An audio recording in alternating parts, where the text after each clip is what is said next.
Hello and welcome to everyone. आज हम pedal formula for radius of curvature करेंगे। इसके पहले मैंने देखिए cartesian form, parametric form, polar form, बहुत सारे आपको फॉर्म बताए हैं, फार्मूले बताए हैं for finding the radius of curvature. ठीक है, तो आज इसी सीरीज में मैं आपको पेडल फार्मूला पढ़ाऊंगा for finding the radius of curvature. देखिए एक्चुअल में हम पेडल फॉर्म में पी एंड आर में एक रिलेशन फाइंड आउट करते हैं। P का मतलब होता है लेंथ ऑफ परपेंडिकुलर डिस्टेंस। ठीक है, ये लेंथ ऑफ परपेंडिकुलर डिस्टेंस है। चलो मैं जब इसका डायग्राम बनाऊंगा तो आपको वहां पे भी चीजें समझा दूंगा। ठीक है, ये डिस्टेंस हो गया और r के बारे में पता है, ये क्या है, रेडियस के बारे में आपको बताता है। ये रेडियस वेक्टर आप बोलोगे आगे इसको। ठीक है, तो ये चीजें हैं।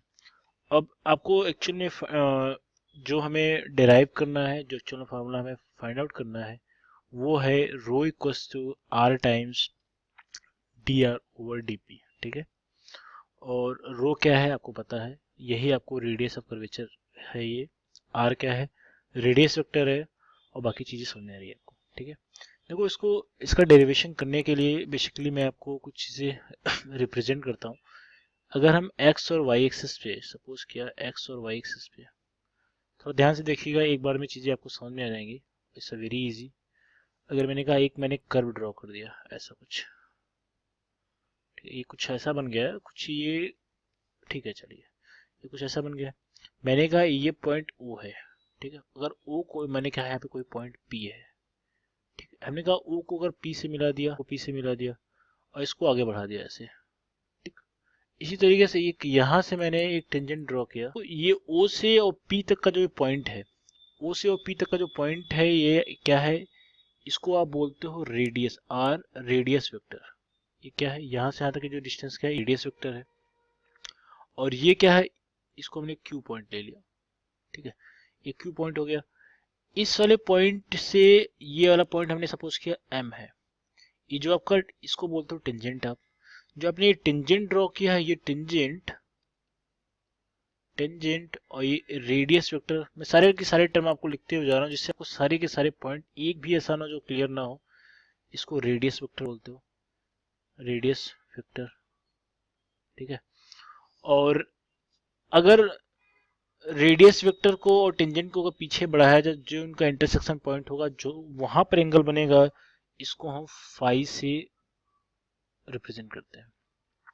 रेडियस वेक्टर का एक्स एक्सिस के साथ जो एंगल ऑफ इंक्लिनेशन है, वो उसको हम थीटा से रिप्रेजेंट कर लेते हैं। और ये जो टेंजेंट जहाँ पे एक्स एक्सिस को क्रॉस कर रहा है, उसको हमने एंगल क्या कह दिया, साइन कह दिया। ठीक है, और एक्चुअल में देखिए ये जो ये वाला एंगल है जो क्रॉस सेक्शन वाले पॉइंट पे बना है, जो इंटरसेक्शन पॉइंट पे बना है रेडियस वेक्टर और टेंजेंट के, अगर ये एंगल थीटा है तो आप ये बताओ ये एंगल क्या होगा। आप लोगों ने हिंदी में सिरसा भी कोड पढ़ा है, इंग्लिश में इसको अपोजिट एंगल बोलते हैं, तो ये भी क्या हो जाएगा, फाई हो जाएगा। ये समझ में आई? अगर इतनी चीज समझ में आ गई तो अब क्वेश्चन आपका ये उठेगा दिमाग में, सर ये वेयर इज पी, पी कहाँ पे है। देखिए पी मैं आपको दिखाता हूँ, पी एक्चुअल क्या है। देखो पी के लिए अगर आपको जाना है तो आप सपोज, एक मिनट को थोड़ा सा इसका पेन चेंज, तो ओ वाले पॉइंट से अगर मैंने एक परपेंडिकुलर लाइन ड्रॉ की, अगर ओ वाले पॉइंट से मैंने एक परपेंडिकुलर ड्रॉ की, जो आगे अगर हम इस टेंजेंट को अगर हम आगे बढ़ाएं, अगर ऐसा कुछ बढ़ाएं, ठीक है, इसको अगर ऐसा बढ़ाएं, तो ये जिस बिंदु पे कट कर रहा है ना, ये क्या एक्चुअल में है, अगर आप ध्यान से इसको देखिए, ये क्या है, इसके साथ 90 डिग्री का एंगल बना रहा है। ठीक है, तो ये इस वाले पॉइंट ओ से, इसको आप कोई पॉइंट ले लो, मान लो जे कर दिया, पॉइंट ओ से और जे तक की जो डिस्टेंस, इसी को आप पी बोलते हो, ये लेंथ ऑफ परपेंडिकुलर है। ये बात समझ आई? आर तो आपको दिख रहा है रेडियस वेक्टर है। ये कुछ जो टर्म्स में बता रहा हूँ पेडल इक्वेशन वाले, ये यूनिट 5 में भी पढ़ोगे आप, जब मैं वहां पे आपको टेंजेंट एंड नॉर्मल वाले इक्वेशंस कराऊंगा, तो वहां पे भी चीजें डिस्कस की जाएंगी। ठीक है, ये बात समझ में आई, इतनी चीज समझ में आई। इसमें मैंने क्या क्या चीजें बताई आपको, एक आपको मैंने बताया रेडियस वेक्टर क्या है। ठीक है, इस ओरिजिन वाले पॉइंट से अगर आप जो कर्व ड्रॉ कर उस वाले पॉइंट को अगर मैच कराओगे तो वो रेडियस वेक्टर आपको रिप्रेजेंट करेगा। फिर जो आपने एक टेंजेंट ड्रॉ किया है, उस टेंजेंट वाला जो पॉइंट है, उस वाले पॉइंट को अगर आपने एक्स एक्सिस के साथ जो मैच कराया है, जो टेंजेंट है, टेंजेंट में और जो रेडियस वेक्टर को अगर आप पीछे बढ़ाओगे, जो उनका इंटरसेक्शन ये पॉइंट ये वाला है, ये वाला पॉइंट, इस वाले पॉइंट पे जो एंगल बन रहा है उसको हमने फाई एज्यूम कर लिया, और angle of inclination with radius vector हमने कहा इसको हमने मान लिया थीटा है, ठीक है, और इसको हमने फाई माना। फाई क्यों हो, क्योंकि ये अपोजिट एंगल है। इतनी चीजें समझ में आई। अगर इतनी चीजें समझ में आ गई तो मैं इसी का यूज करके अब आगे मैं आपको चीजें समझाऊंगा। अब ध्यान से आप ये देखो, मुझे आप सभी ये बताओ, अगर ये जो एंगल आपको इस साइन जो ये दिख रहा है ये वाला एंगल, एक चीज बताइए, कोई भी अगर ट्रायंगल सपोज किया इसको ट्रायंगल है, ये कुछ ऐसा ट्रायंगल है, अगर हमने कहा ये बी है, हमने कहा ये ए है, ये हमने कहा ये पी है, तो कोई एक आप लोगों ने एक्सटीरियर एंगल पढ़ा होगा।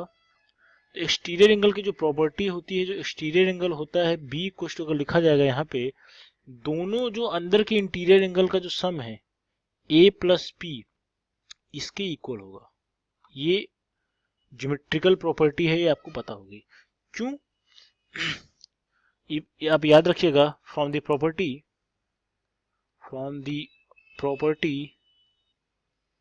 ऑफ ज्योमेट्री, जो आपका एक्सटीरियर एंगल होता है ये इक्वल टू क्या होता है, सम ऑफ टू इंटीरियर एंगल, ऐसा कुछ होगा। आपने यहाँ पे एक्सटीरियर एंगल किसको एज्यूम किया है, एक्सटीरियर एंगल आपने यहाँ पे एज्यूम किया है किसको, साइन को। तो आपको एक्सटीरियर एंगल क्या है, साइन। तो इसको जब लिखोगे आप क्या हो जाएगा, साइन इक्वल टू क्या हो जाएगा, साइन इक्वल टू लिखोगे तो क्या हो जाएगा, ये थीटा प्लस फाई। ये बात समझ में आई। इतनी चीज अगर समझ में आ गई तो इसको मैंने एक इक्वेशन 1 इसको एज्यूम कर लिया, ठीक है। अब क्या करते हैं, अब इस इक्वेशन 1 में चीजों को अगर करना है, अगर हमने कहा differentiating equation 1 with respect to X कर दिया, विद रिस्पेक्ट टू एस, जब इसको with respect to X differentiate करोगे तो क्या हो जाएगा, D sine over D S plus D theta over D S plus D sine over क्या हो जाएगा, डी एस। इतनी चीजें समझ में आई। अगर इतनी चीजें समझ में आ चुकी है आपको, तो एक्चुअल में क्या लिखेंगे हम, देखिए आपको इसको अगर लिखना होगा, इसको इस तरीके से लिख सकते हैं क्या, बिल्कुल लिख सकते हैं आप, ऐसा लिख सकते हैं। आप अपने दिमाग को थोड़ा जोर दीजिएगा, एक्चुअल में ये क्या होता है, इसको मैंने आपको पीछे पढ़ाया था, इसको बोलते हो रेडियस ऑफ कर्वेचर। इसको रिप्रेजेंट करते हो किससे, इसको रिप्रेजेंट करते हो आप सर साइन से, फाई से, और सॉरी रो से, ठीक है। और D theta over D S की जगह पे क्या लिखा जाएगा, मैं आपको थोड़ी सी बेसिक बात बताता हूँ, जो कि जब पोलर वाला क्वेश्चन कराते हुए मैंने बताया था। अगर हम सॉरी, अगर साइन थीटा के लिए अगर हंस हमें पता है बात, साइन थीटा इक्वल टू होगा, सॉरी फाई इक्वल टू हो जाएगा R times D theta over क्या हो जाएगा, डी एस। इसी तरीके से अगर कोसाइन के लिए चीजें लिखी जाए, कोसाइन फाई के लिए, तो कोसाइन फाई इक्वल टू हो जाएगा D R over D S. ये चीज समझ में आई आपको। अब इनका यूज करेंगे और क्वेश्चंस को सॉल्व करने की कोशिश करेंगे। देखिए अब पीछे थोड़ा सा आते हैं।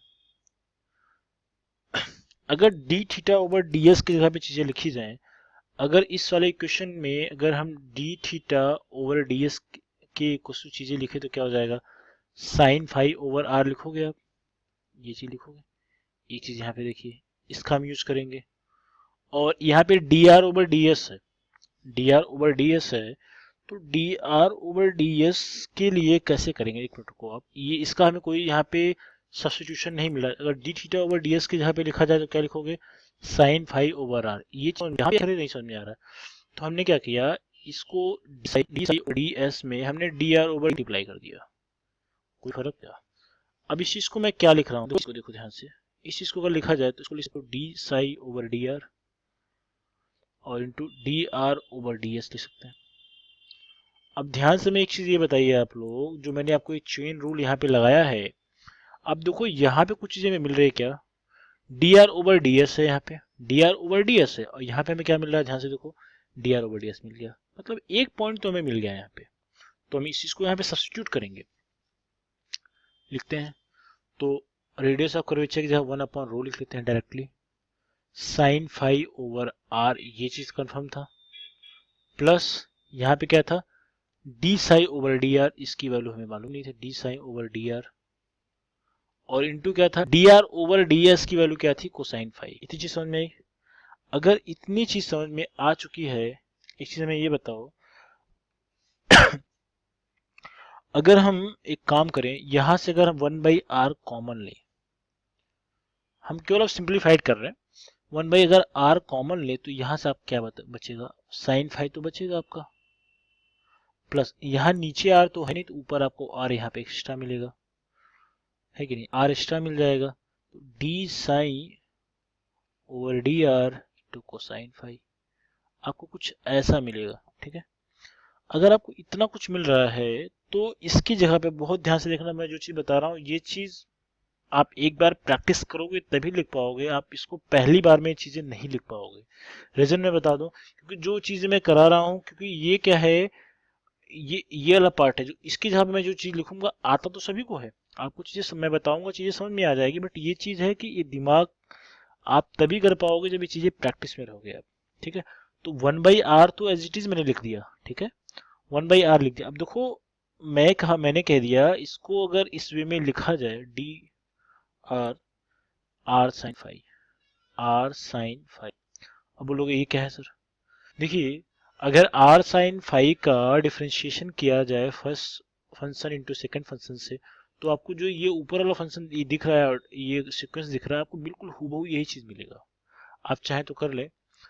अब देखो, first function derivative of second करोगे आर के रिस्पेक्ट में तो इसका 1 हो जाएगा, plus second function R derivative of second करोगे तो कोसाइन फाइव का साइन फाइव हो जाएगा। इतना चीज समझ में आया, यहाँ पे 1/रो चल रहा है, ये बात समझ में आया। अगर इतना चीज समझ में आ चुका है, आपको एक बात और पता है, P equals to R sine phi होता है। इसी का जब डिफरेंशिएशन आपने किया था तो आपको डेरिवेटिव वाला फॉर्म मिला था, जो कि sine five equals to r times D theta over D s आ रहा था। ठीक है, डी फाइव ओवर डी आ रहा था। ठीक है, तो वही का ये फॉर्मूला है। तो इतनी बात समझ में आ चुकी है। अगर इसकी जगह पे चीजों को रखा जाए तो क्या एक्चुअल में मिलेगा, 1/रो इक्वल्स टू हो जाएगा, आपका जो r है तो एज इट इज बना रहेगा 1/r, और r साइन फाइव की जगह पे अगर मैं p लिख दूं तो d ओवर डी आर तो पहले से था, तो r साइन फाइव वाला जो यहाँ वाला टर्म था इसके जगह पे अगर मैं p लिख दूं तो कुछ ऐसा ही बनेगा इंटरफेस। तो इतनी चीज अगर समझ में आ चुकी है, अगर मैं इसको रिवर्स कर दूं, क्योंकि हमें फाइव के टर्म में रो के टर्म में चीज चाहिए, तो हमें रो ऊपर न्यूमरेटर में चाहिए होगा, तो इसको रिवर्स करें तो ये क्या हो जाएगा, r टाइम्स, ये भी रिवर्स होगा तो क्या हो जाएगा, डी आर ओवर क्या हो जाएगा, और यही हमारा रिक्वायर्ड क्या है, इक्वेशन है जो कि हमें चाहिए था।